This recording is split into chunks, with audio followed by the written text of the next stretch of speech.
พร้อมอยู่บ่ถ้าว่ามีแบบคนดีที่ว่าจะมาอยู่นำน้องมาคอน้องอิหยังนะพร้อมบ่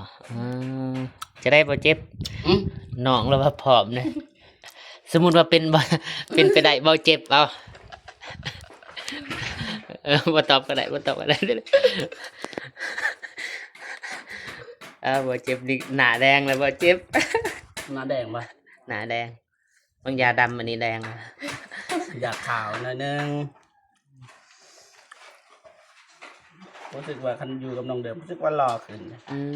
เหมาะพอดีเหมาะสุดรอทางนี้ก็งามทางนี้ก็รออีก งามปะน้องเดิมงามบ่เจ็บหล่อปะ รอ หล่อคนละแบบเนาะ เต็ม10ให้เท่าไรบ่เจ็บน้องเดิม 100 100บ้าเกิน10เลย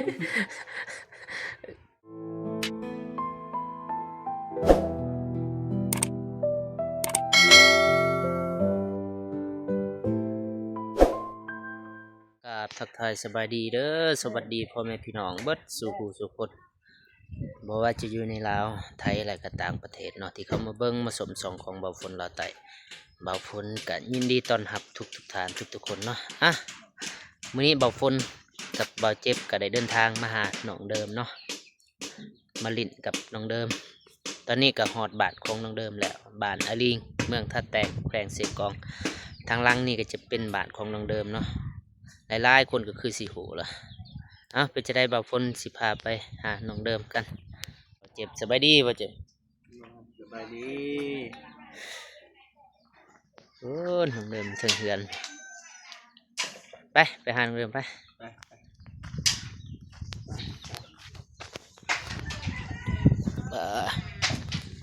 เงิน ซื้อขนม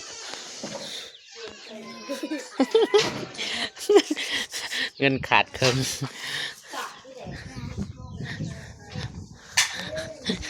ยอกเล็กน้อยปลดเกือบกันสบายดีน้องเดิม สบายดีเด้อไอ้พอนสบายดีเด้อพ่อแม่พี่น้องคุณยายใจบุญทุกทานสบายดีFC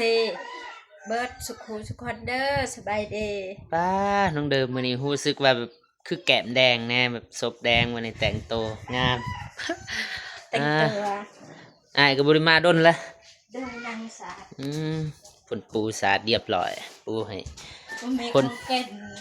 ปูให้คนพิเศษบ่มีของกิน อีตอนกินข้าวกินน้ำแล้วบ่ ยังหิวข้าวอยู่ จักหน้อยเชิมกำลังเฮ็ดแกงอีหยังนะตัวตับอีตัวนี้ นอดบักน้ำ โดยถากินบัดเฮ็ดแล้ว ว่างามไม่น้องเดิมนะเจ้าบ่ทันได้กินข้าวบ่ ยัง ก กำลังมาแต่ไปเก็บ ยอดบักน้ ยอดผักน้ ว่าสิซื้อกระแจมาให้ลืมลายเทื่อเลยลืมมื้อนี้ก็ลืมอีกแล้ว ำแต่น้องแดนบ่ จังหวะเด้บ่เจ็บให้ซื้อกระแจมา ใส่ได้แล้ว หรือว่ากระแจเฮือนครัวมีหรือบ่ซื้ออยู่บ่มื้อนั้นได้แล้ว ได้แต่อันไหนอยู่บ่กระอำมาติเปลี่ยนแล้วบ่ มันอยากออกเนาะ แต่มันลอย ล็อกอันนี้มันคอนมันแบบบ่แน่นนะปกติแล้วล็อก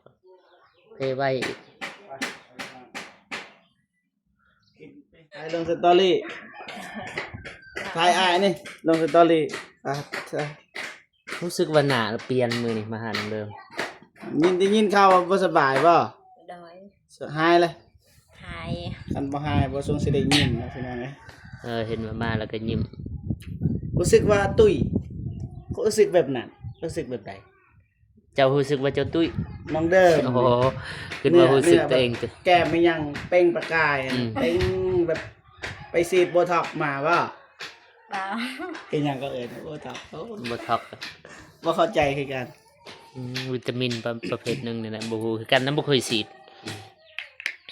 แบบหน้าตึงหน้าแน่นอันนั้นเป็นหยัง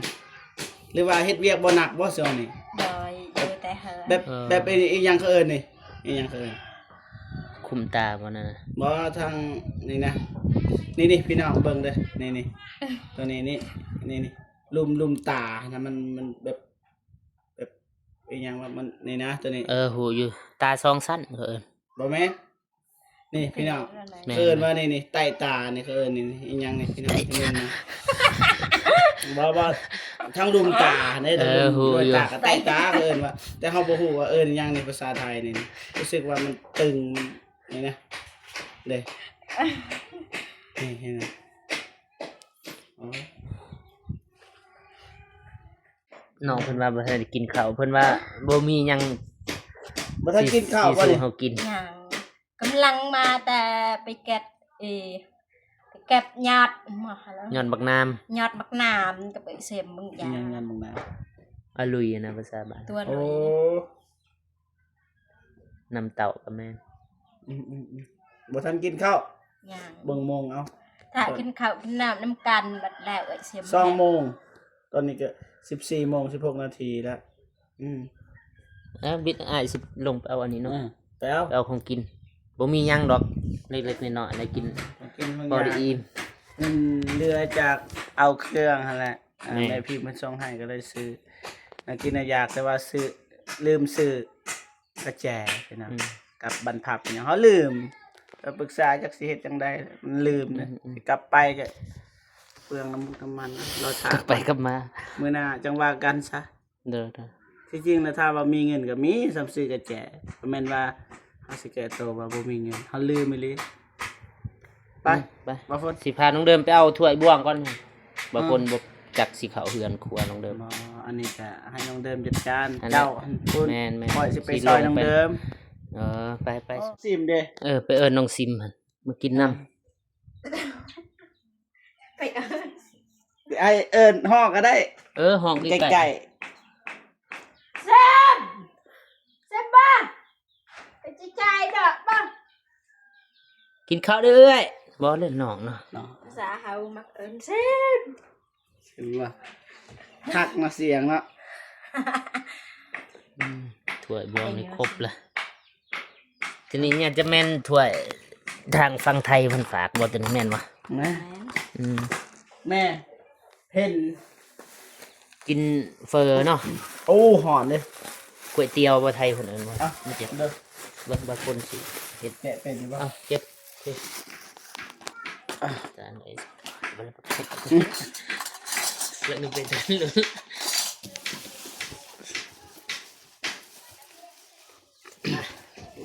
ตอน เห็นสลิป หน้าเบาเตียงทองซื้อมาให้ถวายลายแต่ยังเหลือสำเร็จ เอาครับบ่เอาถ้วยอันหนึงอีกพอดียาตะใส่นี่ บ่เจ็บเป็นมือกล้องสันอ๋อมือกล้องบ่ฝนเด้อบ่ฮู้ว่าเราสิให้เงินเดือนหรือบ่พี่น้องค่าจับกล้อง กินได้อันนี้ ใส่สิเลยกินข้าวน้องซิมแม่นบ่ เออ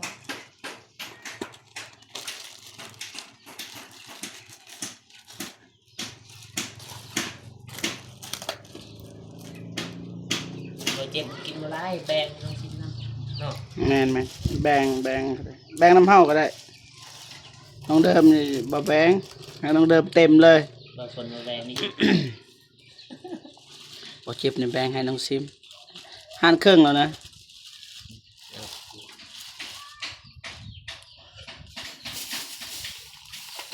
บ่เห็นน่ะของดีนี่ ใส่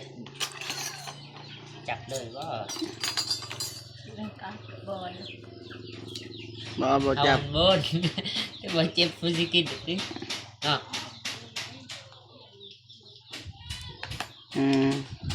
บ่จะรับบ่เห็นนั่นมันเปื่อยเองมันเสียนั่นเด้มันสิมุน บ่เจ็บเคยไปอยู่หาอาหาร โหเบิดไหลไหล เริ่มกินไหนวะกิ อ๋อน อย่าถามทอนขอซื้อมาแล้วแต่ละมื้อนี่คันเจ้าซื้อได้ แบบมักอยู่บ่มักกินอยู่บ่ มา จ้าสิ ให้เฮาเลยตอนนั้นทอกเลย เออใช่แล้วก็ชอบหนักก็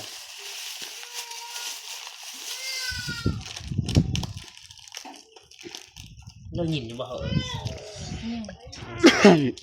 วัดจิจ่าเบิ่ง บ่ค่อยสบายพี่น้องเอ้ย ฮะ ค่ะ ขาลูกว่า ก็ตาย เฮ็ด อีเหยียดดังเบิ่ง อืม จะถึงบอกคนเดียวมือ เอามือบ่ แม่เนี่ยเอาก็ยอกก็นำก่อน เอายังเฮ็ดใจฮะไอ้หยังก็เสียมือเบิด อ้าวโอ้แม่นี่ โอน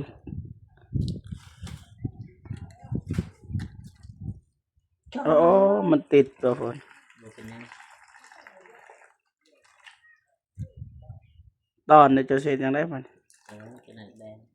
นี่ใส่อันนี้อีกนี่ช่วยนี่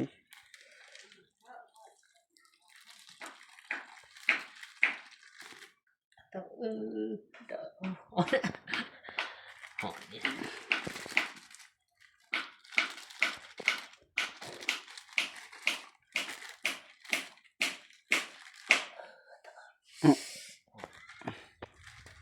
ให้ไอ้คนจัดการน้องเอิมอันนั่งเบิ่ง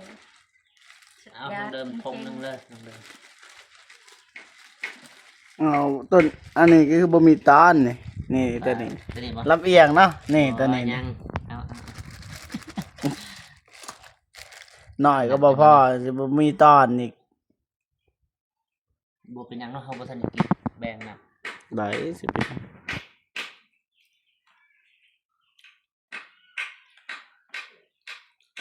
น้ำลายโพดและ2ถ้วยนะเพราะว่าอันนั้นเส้นเฟอร์มันน้อยเด้ ไปแล้วนะทางนี้บุกนี่ตอน หิวข้าวพอดีได้กินของแซ่บ ของแซ่บน้องเดิม แซ่บอะไร โอ้บ่ไหวครับบ่ฝนเป็นไอเอ้าทางนี้ก็บ่ใส่ต่อ ใช่ นี่ นี่บ่ ถ้วย เขาลองชิมบ่ แม่นน้ำเอียงถ้าไอ้ต้นน้องสินนะ เต็มสิว่าบ่มี ไป ทางนี้หน่อย อ้าวบ่ฝน ต่อก่อน เรียบร้อยป่ะ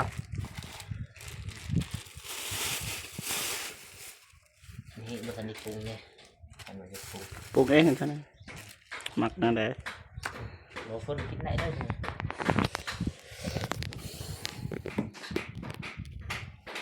ขึ้นมาเห็นฟง บ่ชิมก่อนคันมักเผ็ดมักเผ็ดก็ใส่มักเผ็ดมักเข้มก็ใส่ เรื่องมักแบบใดใส่เอาแบบนั้น บ่ฝนกินแบบนี้ก็ได้ เอาตัวนี้ก็ได้นี่วางซีมก่อนดี๋ยวสิ มาเด้อพี่น้องมากินเฟอร์นำน้องเดิมแล้วก็เบาเจ็บ มาเด้อพ่อพี่น้องเอิ้น FC มากินข้าวนะ มาเด้อพ่อแม่พี่น้องยายใจบุญทุกทุกทานได้ FC ทุกทานมากินข้าวร่วมกันเด้อได้กินของแซ่บไอ้ เอิ้นแม่ฮักนำแน่ มาเด้อแม่หักทุกคนกินข้าวร่วมกันเด้อ มา แม่หักทางไทย ฟังลาว ทางลาว มีบ่ฟังลาวฟังไทยฟังได้ลายก่อนนะฮะ ไทยของไทย กินบัดนี้ เอสาระ กินน้องเดิมจัดการเบาเจ็บน้องซิมบ่ทันมาข้าวลูกหน่อย แบบ ป้าแดด มักเซฟ ได้ได ปรับมักเซฟ ปั๊บ ปรับมักเซฟแซ่บ โอ้เต็ม10เลย เลย ให้คะแนน10เลยน้องปรับบัตร10 กินข้าวเด้อ กินข้าวได้เด้อ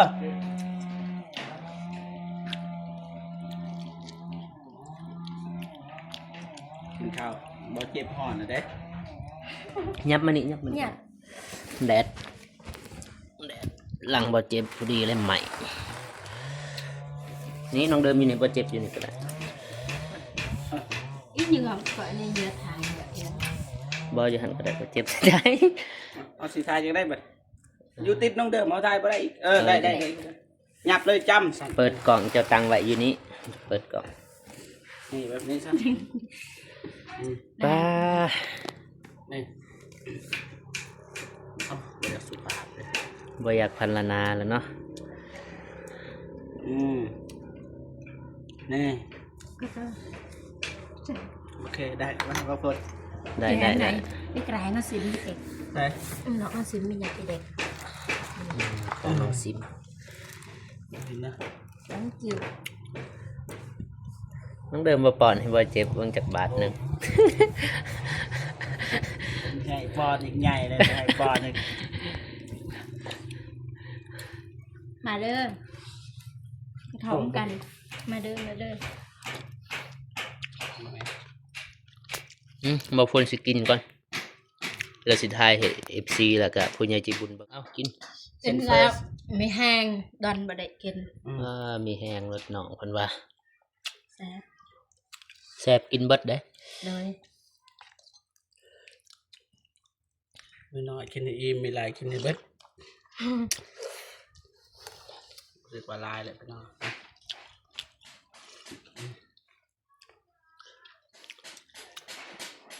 ป้าเหมาะสมนี่คันสิเว้ากันนะ คนสมบ่ เปรียบเสมือนสิเนื้อตอนเดียว ยูทูบเบอร์เด้น้องเดิมยูทูบเบอร์ใช่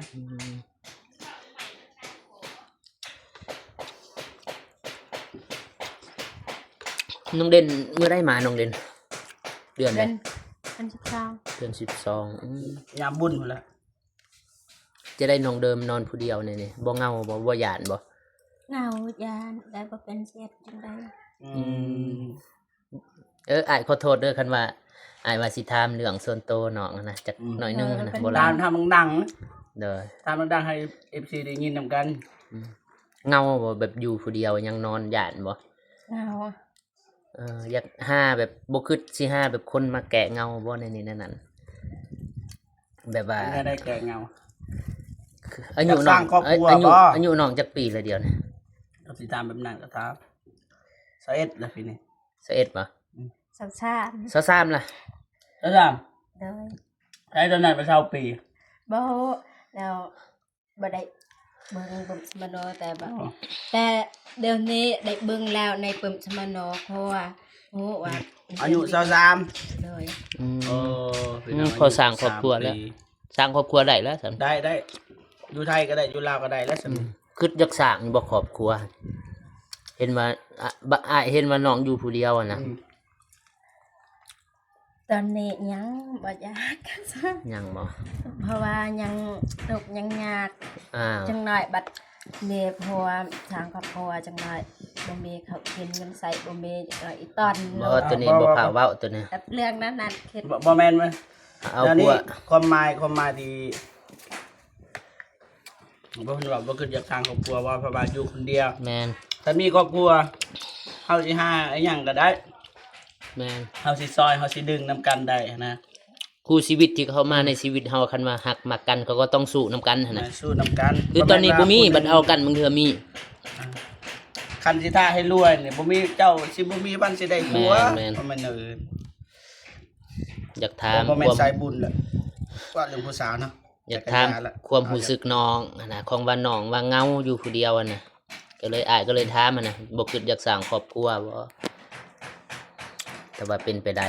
เพิ่นคิดฮอดลูกยันบ่มีบ่มีข้าวสิกินบ่มีเงินสิเลี้ยงลูกอัน ผู้ นี้ หญิง บ่เกี่ยว บ่คิดก็ได้นั่นน่ะเฮาบางเทื่อเฮาได้คนที่ดีก็พอแล้วเนาะบ่เจ็บเนาะแล้วก็ซอยกันหา บ่เจ็บ ซอย บ่ กัน ดี สู้ ว่า จะได้น้องเดิมบ่ทันได้ตอบ ดี บ่ คิดอยากสร้าง คิดอยากสร้างอยู่บ่ครอบครัว เพราะว่าอายุน้องก็ฮอดแล้ว คนดีอะนะตัวอย่าง คือ คนดี เออ คนมีอะนะ คนดีมามักกันนะ ตัวอย่างเลยเท่านี้ ค เด้ นดี ถ้าเฮาฮักเฮาเลยเฮามัก มัก เด้อ เรื่องมักหูอยู่อ้ายหูอยู่น้องมักแต่ว่าพร้อมอยู่บ่ถ้าว่ามีแบบคนดีที่ว่าจะมาอยู่นำน้องมาคอน้องอิหยังหั้นนะ พร้อม พร้อมบ่จะได้บ่เจ็บ อืม น้องแล้วว่าพร้อมนะ สมมุติว่าเป็นบ่ เป็นไปได้บ่เจ็บเอาบ่ตอบก็ได้บ่ตอบก็ได้ บ่เจ็บนี่หน้าแดงแล้วบ่เจ็บ หน้าแดงป่ะ หนาแดงบางยาดำอันนี้แดง อยากข่าวหน่อยนึงรู้สึกว่าคันอยู่กับน้องเดิมรู้สึกว่าหล่อขึ้น เหมาะวอลิเหมาะสุดรอทางนี้ก็งามทางนี้ก็รออีก งามปะน้องเดิมงามบ่เจ็บหล่อปะ รอ เรา หล่อ นี่ คนละแบบเนาะห้า เต็ม10ให้เท่าไหร่บ่เจ็บน้องเดิม ไล่ 100บ้าเกิน10เลย ขนาดเต็ม10ให้100นี่บ่อยากให้เว้าเลย เต็ม10ให้ร้อยบัดเต็มร้อยได้10น้องเดิม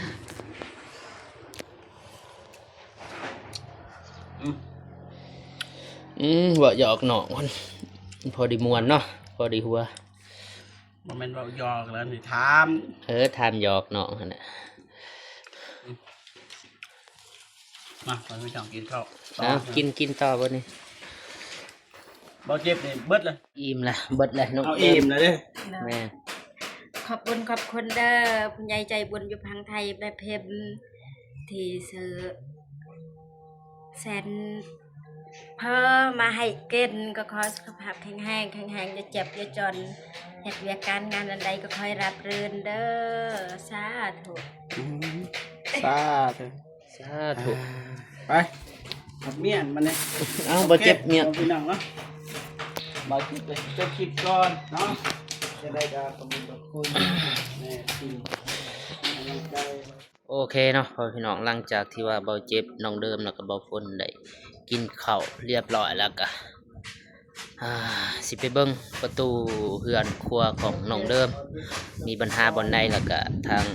เบาเจ็บแล้วก็เบาฝนก็ได้แปลงให้น้องเนาะก่อนอื่นหมดเบาฝนก็ขอบใจผู้ใหญ่ใจบุญทางฝั่งไทยเนาะขอให้จงมีสุขภาพที่แข็งแรงเด้อความเจ็บบ่ได้ความไข้บ่มีแล้วก็พิเศษก็ขอบอกขอบใจแม่พิมพ์ที่ว่าได้ซื้ออาหารการกินสู่เบาเจ็บเบาฝนแล้วก็น้องเดิมกินในมื้อนี้เบาฝนก็ขออวยพรให้ทั้งแม่จงมีสุขภาพที่แข็งแรงความเจ็บบ่ได้ความไข้บ่มีให้ร่ำให้รวยปรารถนาสิ่งใดขอให้ได้สิ่งนั้นเด้ออายุมันขวัญยืนสาธุเอ้าเบาฝน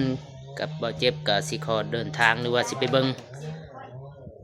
งประตูของน้องเดิมเนาะเบาฝนกับสิจบคลิปเพียงเท่านี้พอๆกันคลิปหน้าสำหรับคลิปนี้เบาฝนขอกล่าวคำว่าสบายดีเด้อบ๊ายบาย